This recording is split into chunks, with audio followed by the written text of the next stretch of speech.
The Clash had undergone a lot of personnel changes, but the classic lineup consisted of leader Joe Strummer on vocals and guitar, Mick Jones on vocals and lead guitar, Paul Simonon on bass and backing vocals, and Topper Headon on drums. The band hailed from London. Before the formation of what would be the Clash, several future band members had been with other groups. Before having his famous stage name Joe Strummer, Graham Mellor had formed his own band called the 101 Foot Airs in 1974. Around that time Mellor billed himself as Woody Mellor. He also sang and played rhythm guitar in that band, which was one of those acts that took part in the rising pub rock scene in England. On the other hand, Mick Jones played the rock and proto-punk act London SS. Paul Simonon joined the London SS later on as a bassist, replacing previous member Tony James. London SS also had a drummer, Tony Crimes, who had just taken the place of former drummer Topper Headon. All of the future Clash members were influenced by the earlier punk band, the Sex Pistols. It happened that the London SS manager was Bernard Rhodes, who had been connected with Malcolm McLaren, manager of the Sex Pistols. Woody Mellor had seen one of the Sex Pistols' gigs. That very gig inspired him to veer into a different musical direction. He dissolved his own band, the 101 Foot Airs, and eventually joined the London SS together with his fellow 101 Airs member Keith Levene. As soon as Mellor joined the London SS, its name was later changed into The Clash. During this time Mellor also changed his own stage name into Joe Strummer. Together as The Clash, they played their first gig by supporting their heroes the Sex Pistols in the summer of 1976. Levene quit the band shortly after that gig.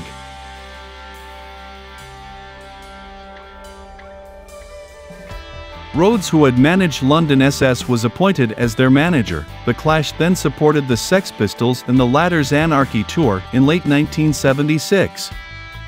Through these sporadic performances, the profile of the band had already been greatly magnified. They eventually secured their first recording contract with the British division of CBS Records in 1977. They recorded their first self-titled album in just a matter of weeks and released it afterward. The Clash's first single, White Riot, garnered critical acclaim in the UK, but it was the third single, Complete Control, that climbed slightly higher on the UK chart. The Clash released Complete Control as a response to their label, who released the second single, Remote Control, without the band's permission, which infuriated them. As the Clash was soaring in the UK punk scene, so was their reputation for several criminal misdemeanors. They committed petty crimes that ranged from stealing pillowcases from their hotel room to shooting racing pigeons. Despite these offenses, it even more bolstered the band's bad boy image, as many early punk rock bands had. However, the Clash was also actively tackling social and political matters, as demonstrated by their 1978 single White Man in Hammersmith Palais. Like many UK punk rock bands in their time, the Clash was against monarchy aristocracy, but the Clash also supported a lot of movements such as anti-Nazi and anti-racism causes. While they were recording their next album, CBS Records requested the band to modify their sound into a cleaner one in order to appeal to American audiences. For this, the Clash worked with former Blue Oyster Cult Sandy Pearlman to produce their second album, Give 'Em Enough Rope, which the Clash released in 1978. While the expected American breakthrough didn't happen, Give 'Em Enough Rope was another homeland success, almost topping the UK album charts. The album was supported mostly by the single Tommy Gun, which rose to 19 on the UK singles chart. The Clash toured extensively in their country and also had their first American tour in early 1979, which was largely a success.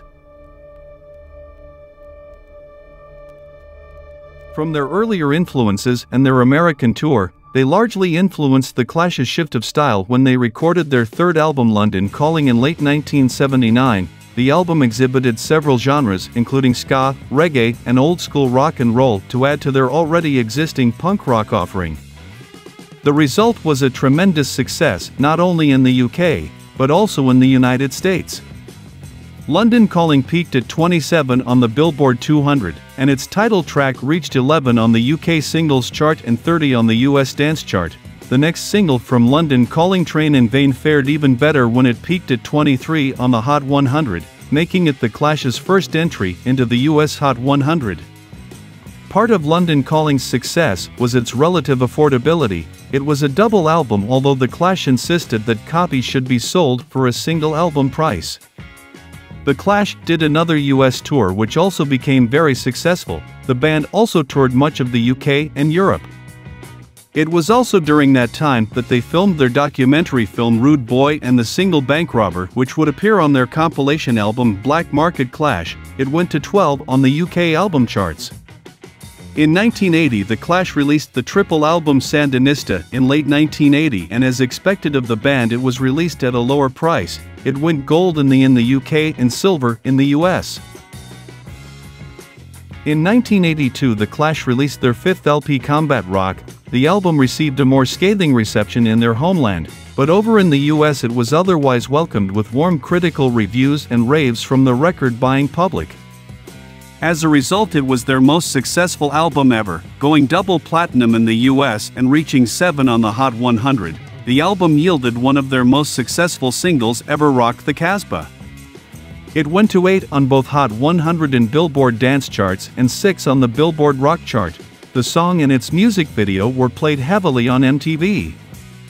Despite their fame and success, within the band things were not looking good. In fact, they were on the brink of disintegrating.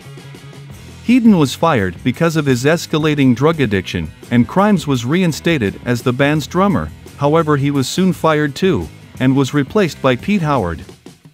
Strummer and Simonon also sacked Jones for his diminishing interest in the band. The Clash hired 2 guitarists, and together, the newly revamped group released what could be their last album, Cut the Crap, in 1985. It met with critical and commercial failure that even Strummer and Simonon decided to disown it. In early 1986, the two men decided to permanently sever the group. Strummer went on to a solo career, and Simonon eventually formed his own short-lived band Havana 3 AM. Strummer reunited with Jones and the latter's Big Audio Dynamite for their release of a second album. There were talks of a reunion, but the members chose to remain quiet about it despite the possible signals. Their song Should I Stay or Should I Go was featured in a Jeans TV commercial, and their idols Sex Pistols staged a reunion of their own. In 1999, Strummer formed his own band, the Mescaleros. And it looked like a reunion would push through, as the Rock and Roll Hall of Fame announced in November 2002 that the Clash would be inducted there in March the following year. There were plans of a reunion to appear at the event, but tragically Strummer suddenly passed away on December 2002 of a heart defect. The possibility of a full reunion, suffice to say, ended with his death. In March 2003, the Clash was inducted into the Rock and Roll Hall of Fame. Life continued for the surviving former members. Jones and Headon occasionally reunited, most notably to record the Clash B-side track Jail Guitar Doors with folk singer and activist Billy Bragg. Jones went on to become a producer, and Simonon collaborated with Blur's Damon Albarn in the latter's solo album The Good, the Bad and the Queen in 2007.